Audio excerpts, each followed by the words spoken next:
नमस्कार। चलिए बात करते हैं आज ग्लोबल वार्मिंग पर।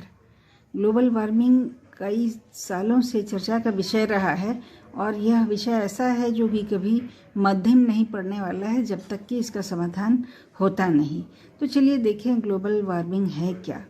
ग्लोबल वार्मिंग में दो शब्द हैं, ग्लोबल और वार्मिंग। ग्लोब से मतलब है पृथ्वी, क्योंकि पृथ्वी एक ग्लोब के शक्ल की होती है, इसलिए ये ग्लोब से रिलेटेड कुछ भी हुआ तो उसको हम ग्लोबल कहेंगे। और दूसरा शब्द है वार्मिंग। वार्मिंग मतलब गर्म होना, गर्म हो रहा है।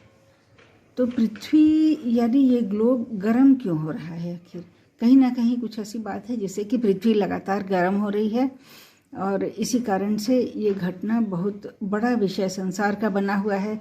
शायद ही कोई देश है जो कि इससे अछूता है। तो ये पृथ्वी धीरे धीरे गर्म हो रही है, इसका तात्पर्य ये हुआ।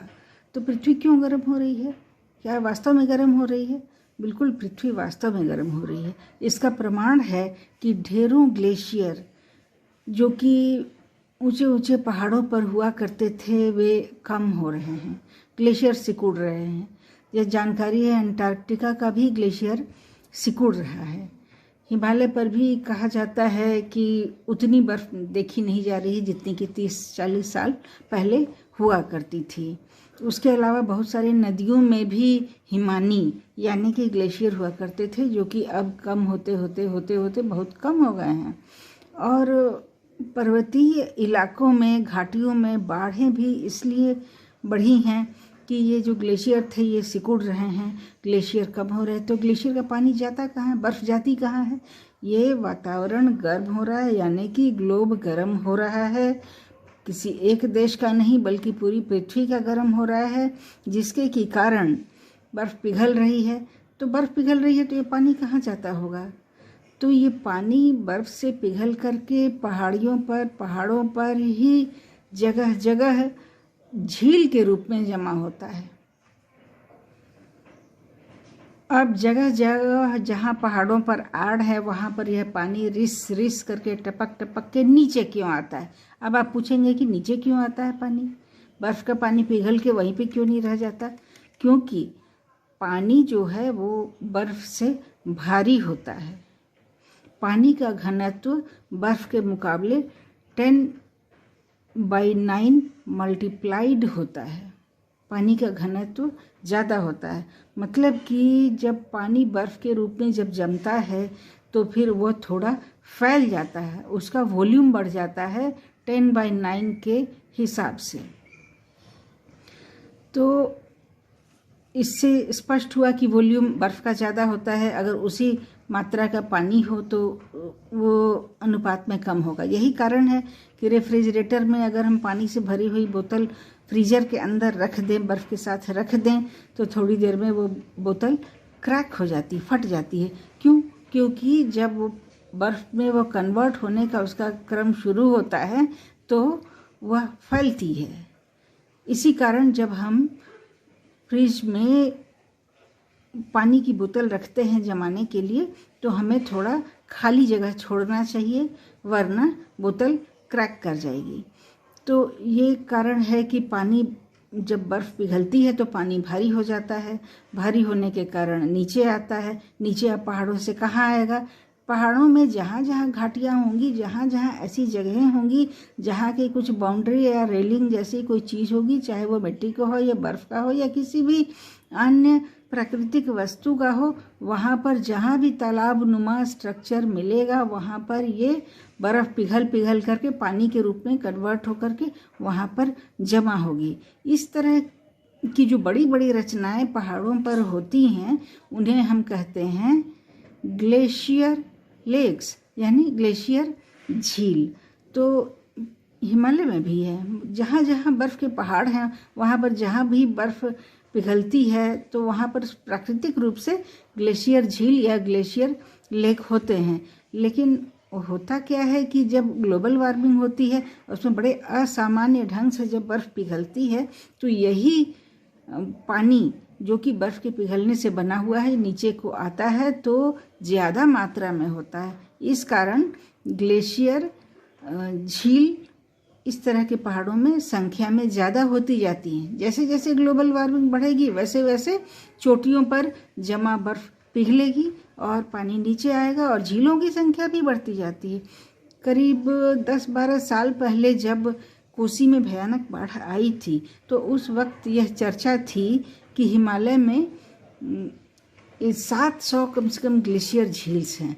इसी तरह की कोई झील क्रैक होने की चर्चा थी, किसी झील की बाउंड्री टूट गई थी या उसका पेंदा दरक गया था, जिससे कि झील में मौजूद सारा जल बह करके कोसी नदी में आया था, जिससे कि बिहार में बड़ी भारी तबाही हुई थी 2008 में। तो ये हुआ ग्लोबल वार्मिंग का एक प्रमाण। दूसरा प्रमाण हम कह सकते हैं ग्लोबल वार्मिंग का प्रमाण है कि बहुत ही भारी बारिश। आज हम मुंबई में जैसी भारी बारिश देखते हैं या बहुत से संसार के ऐसी जगहों में भारी बारिश होती है, कभी कभी भारत के पूर्व के राज्यों में जैसे कि उड़ीसा, आंध्रा में कभी कभी बहुत ही भारी बारिश या चक्रवात का सामना करना पड़ता है। तो ये भी कहा जाता है कि ये भी ग्लोबल वार्मिंग के कारण है। क्यों ग्लोबल वार्मिंग के कारण क्यों है? वो इसलिए है कि ग्लोबल वार्मिंग होगी तो हवा का तापमान बढ़ेगा और हम जानते हैं कि पानी अपनी खुली सतहों से लगातार वाष्पीकृत होता है। ये वाष्पीकरण जारी रहता है जब तक पानी हवा के संसर्ग में है। अब बताइए कि अब तक एक लगभग फिक्स्ड पैटर्न था टेम्परेचर का पानी और हवा के बीच, लेकिन जब ग्लोबल वार्मिंग के चलते टेम्परेचर जब बढ़ गया तो निश्चित रूप से ये वाष्पीकरण या फिर इवापोरेशन का रेट बढ़ेगा। तो जब ये इवापोरेशन का रेट बढ़ेगा तो ये पानी जो है मॉइस्चर में कन्वर्ट होकर के एटमॉस्फेरिक मॉइस्चर में, वेपर में, भाप में कन्वर्ट होकर के बदल करके हवा में जाएगा। और जब ऐसा होगा तो बादल ज़्यादा बनेंगे। बादल ज़्यादा बनेंगे तो आखिर ये बादल जाएंगे कहाँ? बादल जब बनते हैं तो सबसे पहले वो तटीय इलाकों में ही होंगे। इनका वज़न इतना ज़्यादा होता है क्योंकि पानी बहुत ज़्यादा वेपोराइज हुआ है। इनका वज़न इतना ज़्यादा होता है कि ये सबसे पहले बहुत सारे तटीय इलाकों में ही बरस जाते हैं, जहाँ की इनको वो सही टेम्परेचर मिल जाता है बरसने के लिए या पहाड़ियाँ टक्कर देने के लिए मौजूद होती हैं। तो हम समझ सकते हैं कि वेस्टर्न घाट्स जो कि पश्चिम की ओर हैं वे वैसा वातावरण दे देते हैं कि ये बादल कंडेंस वहाँ पे हो जाएं और उसके बाद वे प्रेसिपिटेट हो जाएं। तो इस प्रेसिपिटेशन के चलते ये भारी बारिश मुंबई और उसके बाकी तटवर्ती इलाकों में ज़्यादा होती है। ये जो भारी बारिश है इसे पर्यावरण के शब्दकोश में भी इसे हेवी रेन कहते हैं। और ये हेवी रेन जो है मुंबई में क्या उथल पुथल कर रही है या उसके आसपास के क्षेत्रों में भी उथल पुथल कर रही है और आने वाले वर्षों में इसके कम होने की संभावना नहीं है। जब तक कि कोई बड़ी कार्य योजना सारा संसार मिलके बनाएगा नहीं, सब लोग लगेंगे नहीं, सारे देश सम्मिलित नहीं होंगे और पर्यावरण की चिंता करेंगे नहीं और ग्लोबल वार्मिंग की ओर ध्यान नहीं देंगे, तब तक ये होता रहेगा। ग्लोबल वार्मिंग का अगला सबूत हमारे वातावरण के टेम्परेचर का बढ़ना है। हम देखें कि पहले जाड़े और गर्मी अपने संतुलन में रहते थे। गर्मी एक हद में रहती थी, बरसात भी अपने हद में रहती थी कि इतने एक फिक्स्ड पैटर्न को फॉलो करता था मौसम की बरसात में इस महीने की इतनी तारीख तक मानसून आना है और फिर इतने तक ख़त्म, इस महीने की इतनी तारीख तक ख़त्म होना है। जाड़ों की संभावना इतनी है, इस महीने की इस तारीख से ये टेम्परेचर फॉलो होगा और ये लगभग एक फिक्स्ड पैटर्न हुआ करता था जाड़ा, गर्मी और बरसात का। और लेकिन जब से ग्लोबल वार्मिंग बढ़ा है, जब से वातावरण गर्म हुआ है सारी दुनिया का यानी ग्लोब का, तब से ये फिक्स्ड पैटर्न कहीं ना कहीं ध्वस्त हो गया है। कभी बरसात लंबी चल जाती है, कभी गर्मी का मौसम काफ़ी लंबा हो जाता है, गर्मी कभी देर से भी आती है और देर तक रहती है और बरसात कभी कभी अनयूजुअली या असाधारण ढंग से ज़्यादा बारिश देके जाती है या कम देके जाती है, कभी किन्हीं इलाकों से। और जाड़े कभी जहाँ बर्फ़ नहीं गिरती थी अब वहाँ बर्फ़ गिरा करती है। ये इंग्लैंड में भारी बर्फ़बारी हम देख सकते हैं पिछले कुछ वर्षों में। ये भारी बर्फ़बारी इंग्लैंड में रोड ब्लॉकेज, ट्रैफिक जाम का भी कारण बन रही है। और भारत में भी बहुत जगहों पर बर्फ़ गिरती है जहाँ की पहले नहीं गिरा करती थी, या पहले जहाँ रेनफॉल या स्नोफॉल का पैटर्न जो था अब वो नहीं है, वो बदल गया। जहाँ बर्फ़ गिरती थी वहाँ कम गिर रही है, जहाँ नहीं गिरती थी वहाँ गिर रही है। और ठंडक बहुत अनयूजुअली ज़्यादा हो सकती है कभी कभी। जिस तरह गर्मी के मौसम में अनयूजुअली गर्मी बहुत ज़्यादा हो जाती है, वैसे ही जाड़े में भी कभी कभी बहुत असामान्य ढंग से ठंडक बढ़ जाती है। तो बरसात में भी हम ऐसा देखते हैं, कहीं अगर 800 मिलीमीटर बारिश हुआ करती थी वहाँ पर अब ज़्यादा बारिश हो सकती है, या क्लाउड बर्स्ट की घटनाएं भी बढ़ गई हैं। बादल फटने की भी घटनाएं अब बढ़ गई हैं। पहले बादल फटने की घटनाएं बहुत कम होती थी, लेकिन अब बहुत ज़्यादा है और बाढ़ों की संख्या भी बढ़ गई है। ये सब घटनाएं बताती हैं कि ग्लोबल वार्मिंग कहीं ना कहीं पीठ पीछे अपना खेल खेल रही है, जो कि वातावरण के गर्म होने के कारण है, जो कि तरह तरह के प्रदूषण के कारण आ रहा है। इसके अलावा आप देखिए, फसलों पर अंतर है, जंगलों पर अंतर है, बाढ़ें आ रही हैं ज़्यादा। ये ज़्यादा बाढ़ें इसलिए हैं कि पानी के फ्लो पर भी अंतर पड़ा है। पानी का फ्लो क्यों बदलेगा? पानी का फ्लो भी बदलेगा ग्लोबल वार्मिंग से, क्योंकि बादल अब जहाँ तहाँ जा रहे हैं, बादल ज़्यादा बन रहे हैं। तालाब में जितना पानी था उसको उड़ा ले गए, बादल बन गया। उसके बाद तालाब में जहाँ थोड़ा पानी था वो पूरा सूख गया। तो ये दोनों प्रभाव हो रहे हैं, बादल ज़्यादा भी बन रहे हैं और तालाबों के सूखने के चलते बादल कम भी बन सकते हैं। तो ग्लोबल वार्मिंग का असर मल्टी प्रॉन्ग्ड है, काफ़ी कई तरीके से अपना असर डाल रहा है। और यह घटना जल्दी थमने वाली नहीं है अगर हम नहीं लगते हैं इसके पीछे, एक बड़ी योजना बनाकर हम सब नहीं लगते हैं तो हमारा ग्लोब ऐसे ही तपता रहेगा। हम समझते हैं कि पिछले 10-15 साल में 0.6 डिग्रीज सेल्सियस टेम्परेचर पृथ्वी का बढ़ गया है। और अगला संकेत ये है कि समुद्र का तट थोड़ा ऊंचा हुआ है। समुद्र का तट कैसे ऊंचा हो जाएगा? समुद्र का तट इसलिए ऊंचा होगा क्योंकि ग्लोबल वार्मिंग के चलते पानी भी गर्म हो चला है।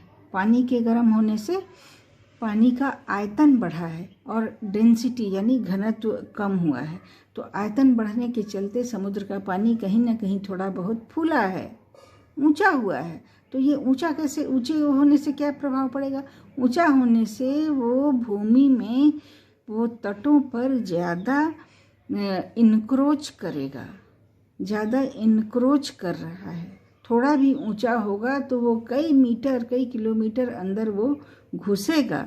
तटों पर ज़्यादा बाढ़ आएगी और पानी ज़्यादा अंदर तक आएगा।